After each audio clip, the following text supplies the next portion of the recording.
Hi everyone, welcome to the channel, Slotcar 2021.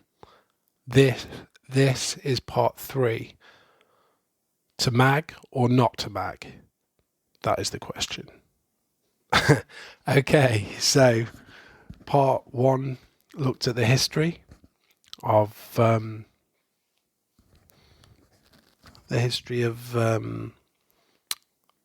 slot cars and magnets. It was quite a learning curve for me, and it was quite challenging to actually find out, especially the magnet information, and even some of the slot car, because I've watched the Scalextric story, and that's obviously very biased towards Scalextric, and it's like, oh, we created slot cars, blah blah blah, and that's not really the case. They obviously, I'm not saying they didn't put Scalextric on slot cars on the map, because they're very important and they did a lot for the hobby, and it wouldn't be where it is today without them. So, not trying to say that they're not important. Just wanted to put that out there, throw that out there. But yeah, to mag or not to mag. So the second part was focused on HO, which is something that I don't really have much experience of. So it was quite hard for me to put something together. But I kind of did my best and probably failed miserably. But I kind of drew a conclusion that HO scale and magnets seem to go together pretty well. It just seems like the right scale to use magnets because of the weight of the cars, because it's quite small. It just seems to work. Magnets in HO cars just seems to work. Seems, perfectly fine, especially if you're running like a club controller, variable kind of power input to the track. It just kind of works. I know that you can race non-mag, but mag is kind of where it's at with most HO racers these days, and I'm fine with that. I quite enjoy a little bit of HO now and then with the kids, and it's fast and furious. It's just great fun.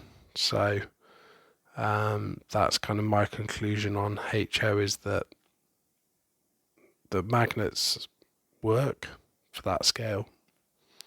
I think today we're obviously talking about 132 scale, and that's where I definitely think that 132 scale fits non-mag better.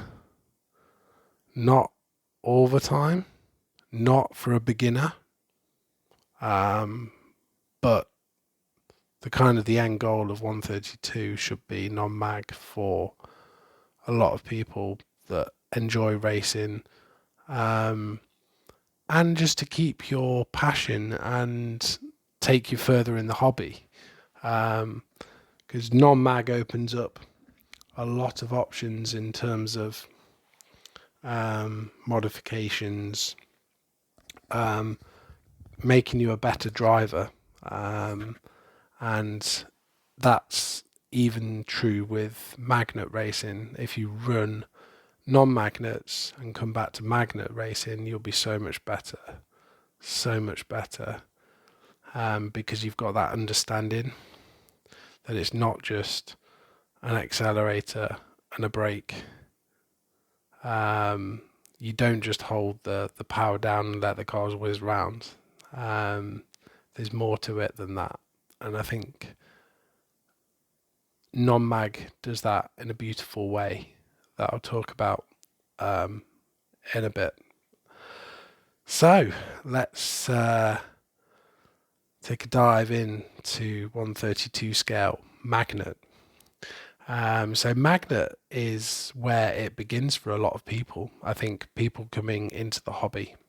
So when I was a child, I had AFX, and that was obviously HO scale, 1/64th scale, which is kind of the HO scale that slot cars have adopted because it's not true HO. If you go back on my video, I explain that a bit more in terms of kind of where HO originated from, and it was 00 and so on. But yeah, so I think it was around the time of the pandemic, or maybe even a bit before the pandemic. A lot of people obviously dusted off their slot car racing tracks sets and relived their childhood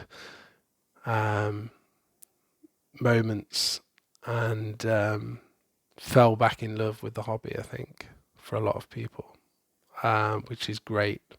And obviously, a new generation of youngsters,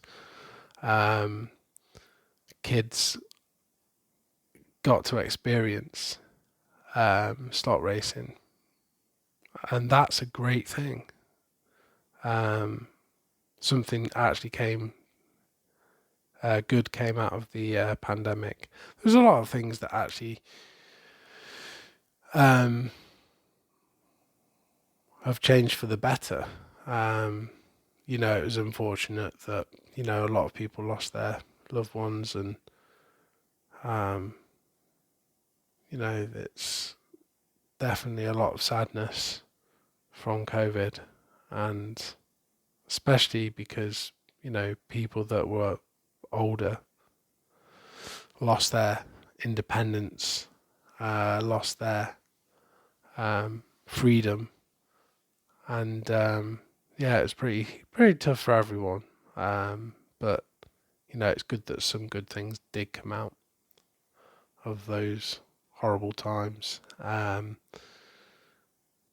So I was looking at presents to buy the kids for Christmas.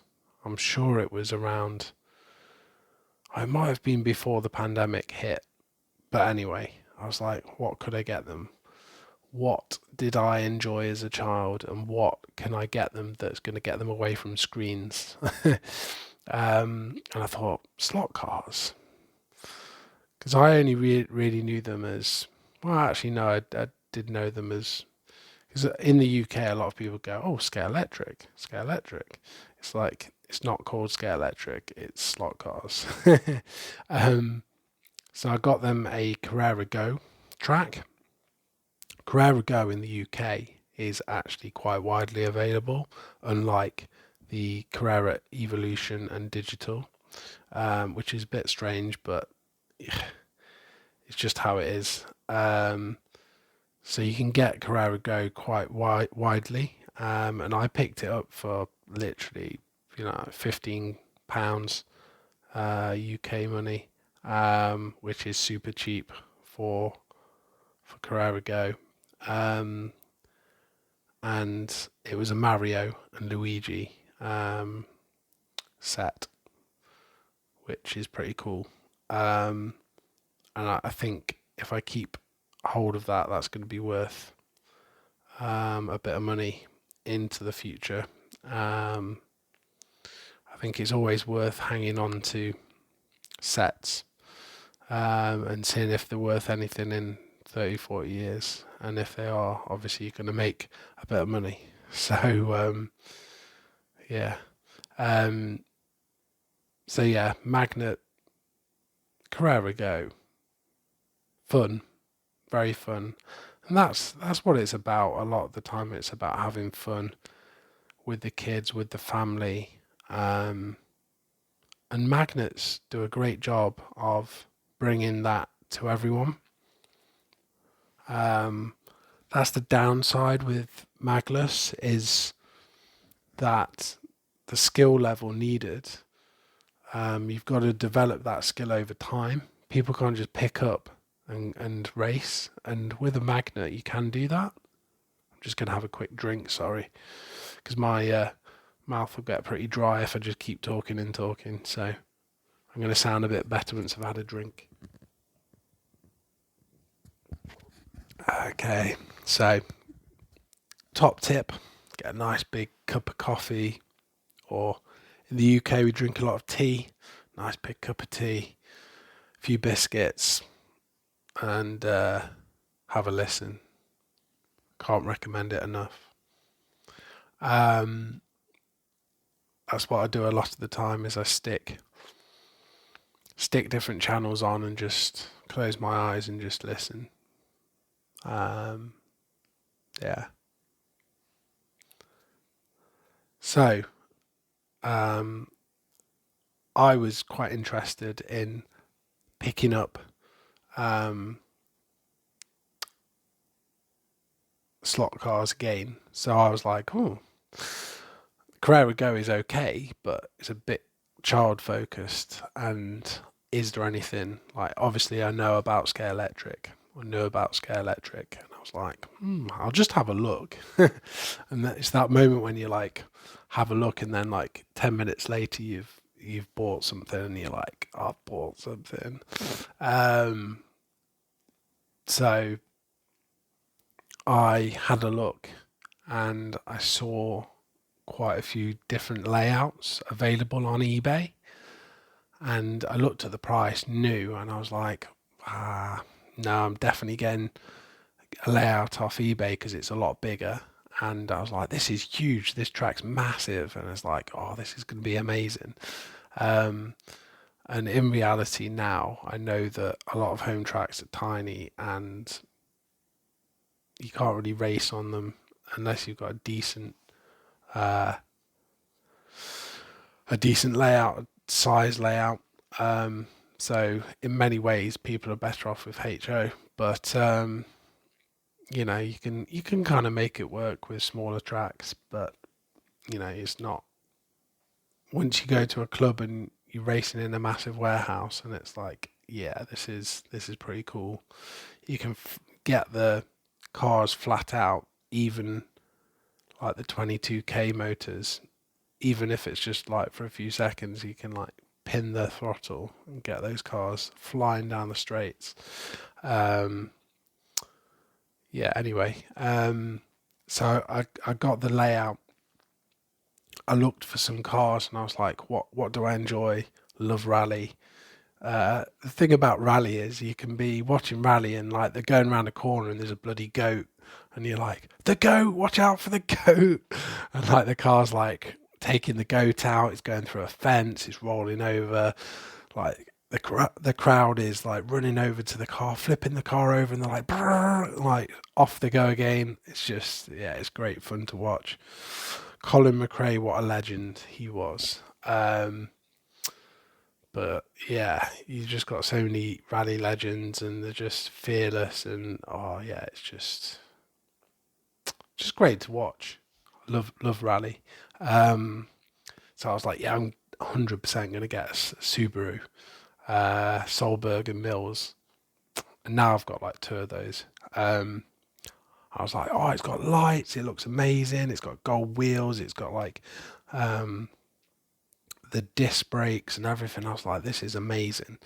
So grabbed that off eBay for a decent price. I think I paid like 17, £18. Car prices have shot up since then. But if you know where to go, you can still get a very good standard of car for not very much money. But you got to know. If you're in the know, then you know. um, so um, I have picked up other cars that are even cheaper for the same kind of quality of car or thereabouts. So you can pick up winter slot car markets in the UK. We've got obviously the UK Slot Car Festival, whoop, um, which is massive. You can pick up some really cheap cars there that are really good. So yeah, I got the rally car. I got a LMP, just like the start cars, which are okay, just to race around. I think we got some high impact cars, um, Scale Electric cars, and they've all got magnets in. and we were racing them round. And then I was like, well, what else is there? Like, then I discovered Arc, so I was like, definitely getting an Arc One power base. This is going to be amazing. Like, you can connect a phone to it, you can do lap times. It's like, wow, like we're gonna race, we're gonna have like the best time ever. So I was like, to my son, I was like, let's race like with the Arc One. Fantastic. Put us in as drivers, put the cars in, started building like a library of the cars up. I was like, this is absolutely amazing. Doing races, sharing it on social media, sharing it with family, getting the family involved. Like, wow, like let's race.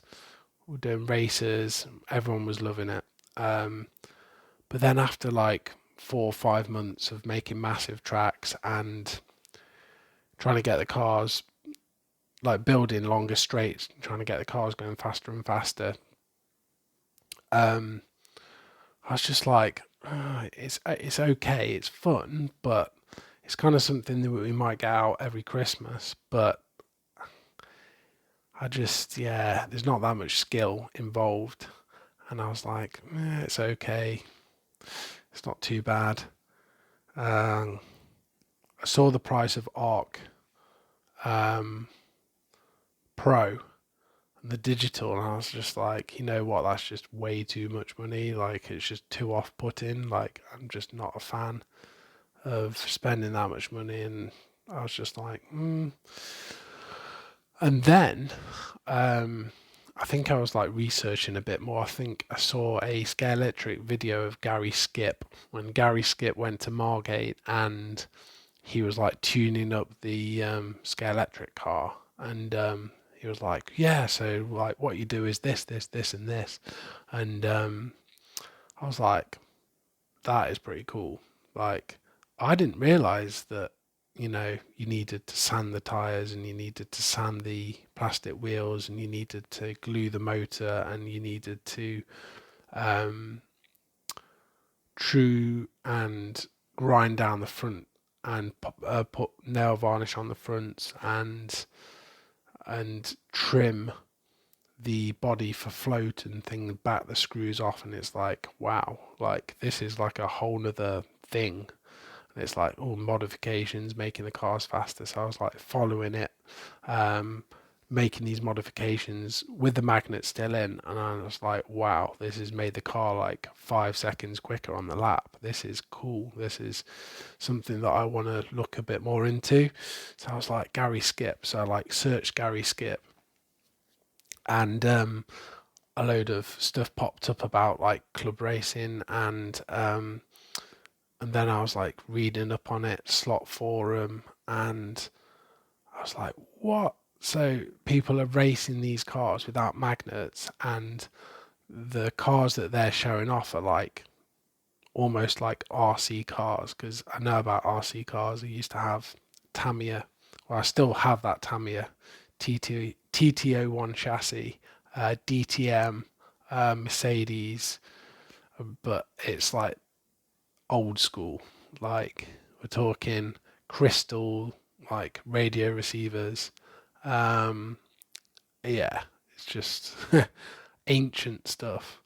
But I remember running like ball bearings in the RC cars, hop up motors, like the standard 540 motor you switched out for a sport tune motor, and you could true tires, you could like do all these different things.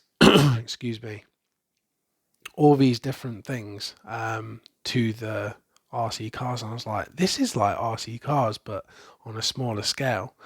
And these cars that they're putting out are, just gonna have another drink, sorry. These cars that they're putting out are on another level. Um, wow, like, so I started looking at like Slot It, NSR. I was like, I don't really know much about these cars. Like, I don't want to just buy one and then not really be able to do anything to them, and they don't run. And because with a hobby grade car, you buy a hobby grade car, you take it out of the packet, it's like, oh, it doesn't run. Well, no, because it's a hobby grade car. You need to set it up. Like uh, some people set cars up how they like to be set up. So manufacturers know this, and they're not probably going to set the cars up. Some cars are just completely undrivable when they come out the packet. Um, Scare electric cars are going to work, but not very well. Well, they work okay with a magnet, but that's where it pretty much ends, unfortunately. Um, but yeah, I think some good examples of cars that just work out the box. Slottits are not too bad. A lot of Slottits work out the box actually. Um, Revo slot. So the Revo slot that I've got, no. the It was a white kit to be fair, so they're not really. I think the cars that you buy work out the box very much with minimal tuning, but the white kit that I got, no. Like the gears didn't even mesh together. Yeah, just like it completely needed setting up from scratch, which is fine because I can do that. I enjoy doing that. Get it on the track, set it up how you want it, start trimming the tires and whatever else, floating the body, adjusting the motor pod, and yeah, it's just a journey from there. Again, the lap time's down, having the car set up to how you want it. Um, so yeah, um, that's that. But so I kind of then decided I was going to um, have a look at running a Scare electric car magless, which is probably a really terrible idea. I was like, I'm going to get this car running. It's going to be great. It's going to run without a magnet. It's going to be amazing. And I got it running, and it's a really good kind of like experience. But I should have just bought a hobby grade car and just go. I should have just gone to a club and just started. So my recommendation would be to, if you're going to try magless, go to a club or buy a car that you know is going to pretty much work out the box that is hobby grade. So like a poly car is, it's not guaranteed to work out the box, but most of them do. So yeah, um, but a club is a good shout because you've got the help and experience of people. Some of these people have been racing for like 50, 60 years, which is mental to think that people have been racing slot cars that long, but they have, and they're very experienced in setup, very experienced in um, tuning cars, and they are very fast. um, yeah, so then I went to a club and I was like, this is insane. Like, I had a go and I was just like, I can't even make it around the first corner without like drifting off. And they're like, oh no, you need to learn how to drive. And I was like, this is completely different to magnet racing at home on a track. It's just it's just like a completely different experience. So I had to then learn how to properly drive a slot car. Um, and since then, I've done, like thousands of laps um, on a club track. Um, and it's muscle memory, and you get to um, learn uh, how to drive a car. And that's one of the things that I would say. So let's look at magnet racing at home. Pros. It is very cheap to get into. You can have a good time. You can basically pick the controller up and get racing straight away. There are apps, Arc or Carrera digital systems that allow you to set races up to time lapse to document your collection of cars, take pictures of them, set driver profiles up, simulate weather, simulate tyre wear, simulate fuel. It's all good fun. Excuse me. But in terms of pure racing fun, unfortunately, it just doesn't come close to magless racing. And until you experience that, it's just hard to get across what that's like. But there's some of the pros of magnet racing, and I think for the beginner, for someone looking to get into it, for someone that doesn't want to, maybe you're interested in building scenery and things like that, why would you need to run magless cars when, if you're happy with the cars with magnets and you can just take them around steady and you enjoy doing that, and then it's more about the scenery, I would just say just stick with magnets. There's nothing wrong with magnets. You're still enjoying the product, you're still enjoying the hobby, you're still racing with people. If I have someone that's quite new to racing, I'm going to give them a magnet car. I'm not going to give them, a hobby grade car to start with. That would be ridiculous. So it's a starting point, but as long as you understand that if you want to stay doing it, then to be a better racer, if you want to race and actually race and be competitive against other people, you need to learn non-magnet racing. If you learn non-magnet racing and come back to magnet racing, you'll be your skill level is going to be so much higher, and you're going to be a faster racer, a magnet racer, 100%. So now let's look at the pros of magless. So really, the pros of magless are that the car behaves much more like an actual car. So you've got grip levels, the car can dance around on the track. Obviously, you want to try and keep that car from sliding around because that's going to be a quicker lap time. Unless you're looking specifically, like rally, to actually just have a bit of fun and drift the cars, which you can do, but you need to set them up for that specifically, which is what I set my Scalextric car up to do. So I'm going to put a video out 100% on that because it is good, just to show you what you can do.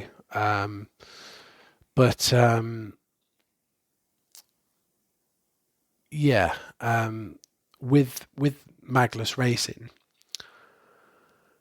you begin to realize that you need to be consistent and smooth and on and off the throttle and braking in time, brake points, and leaving it a few seconds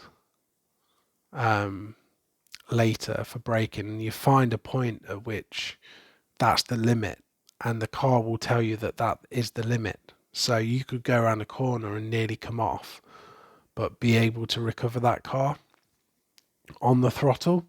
So if the back end starts to step out, you can bring that back in, and that's something that you can't really do with magnet racing.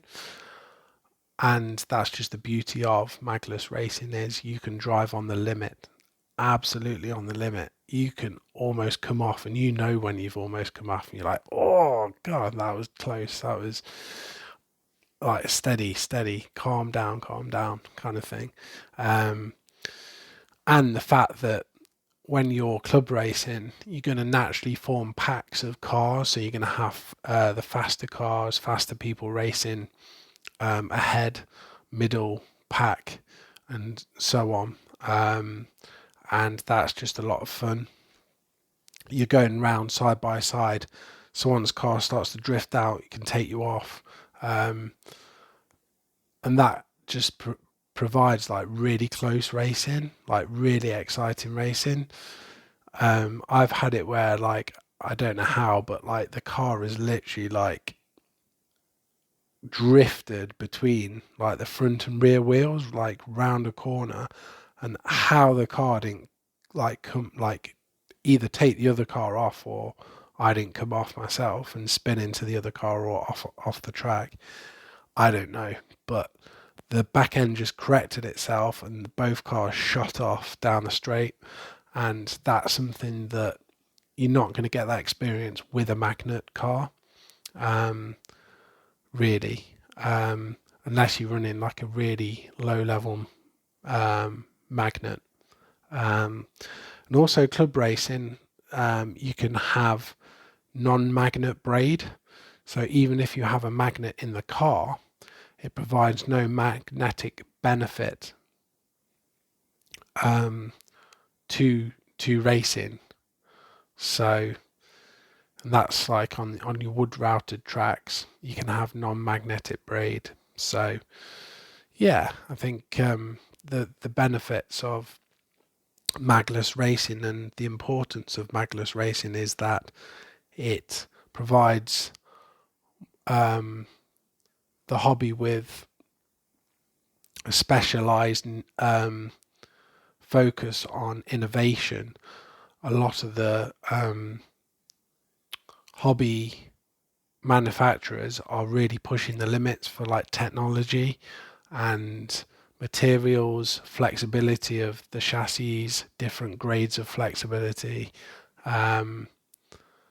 flex, motor pod, whether it's suspension,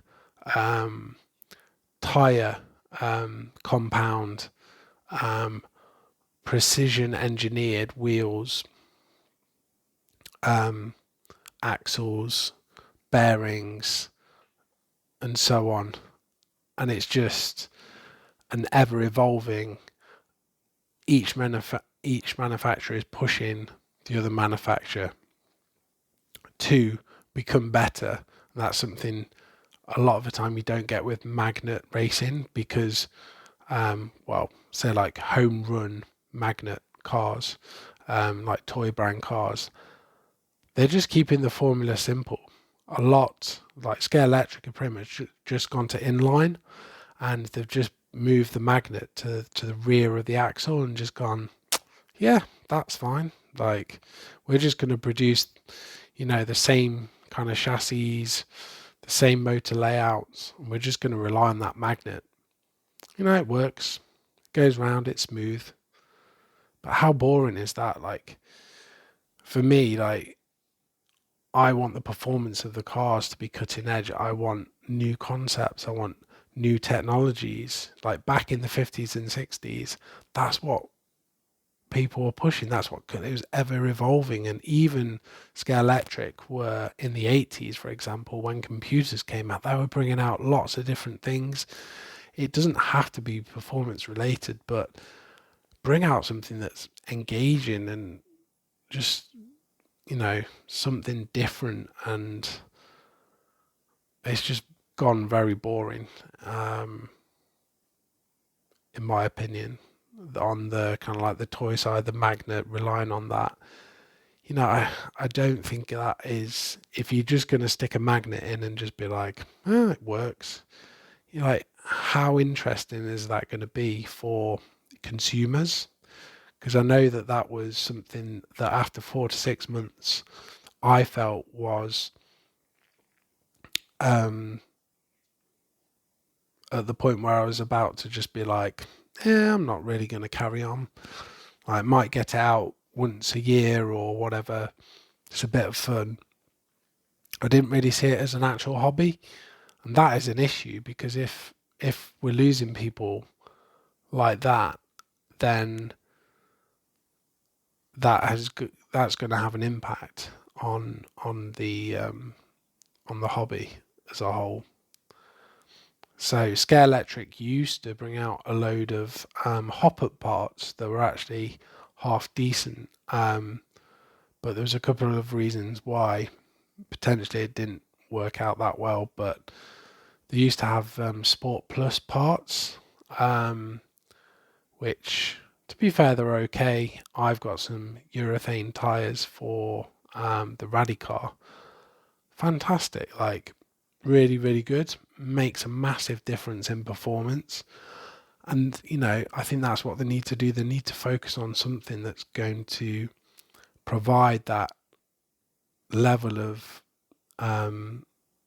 hop up performance related, like you can tune the cars, because that's a big part of it. That's like a gateway into hobby. Even if you just keep the magnet in but you tune the cars up, that is the gateway into hobby, and that's the hobby side of it, like the more serious magless club racing, all that kind of stuff. That's where it needs to be at some point within your line of products, because that's what's going to keep people in the hobby long term, and that's what's going to drive sales of your cars forward. So yeah, magless racing is really, really important in terms of having a feel for the car, being able to build a skill level to actually race the car and understand physics and maintenance and get people involved in engineering and scratch building and things. It kind of snowballs, and definitely that kind of side of the hobby. If it wasn't for magless racing, I wouldn't be building cars. I wouldn't be wanting to do scratch builds and kits and all that kind of stuff, and I wouldn't be then going into scenery and building magnetic racing kits and things like that. So that has really kind of pushed me into this other world of slot cars, that if I'd stayed with kind of like magnet racing, then I don't think I would still be doing what I'm doing now, and enjoying the hobby so much. It just really opens up. I think 130, I'm just going to finish now because I realised that is quite a long video. 132 scale, in my opinion, lends itself to magless, and it fits magless. HO, I believe you're better off having magnets in HO, just the weight of the cars. It just fits. Magnets fit HO. Magnets also fit 132, but more beginner. But you've got to have a pathway to get to magless.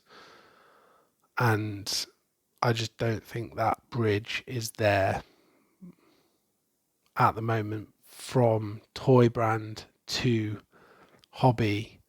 And you've got to have a pathway. That's what's going to keep the hobby alive. Got to have that pathway.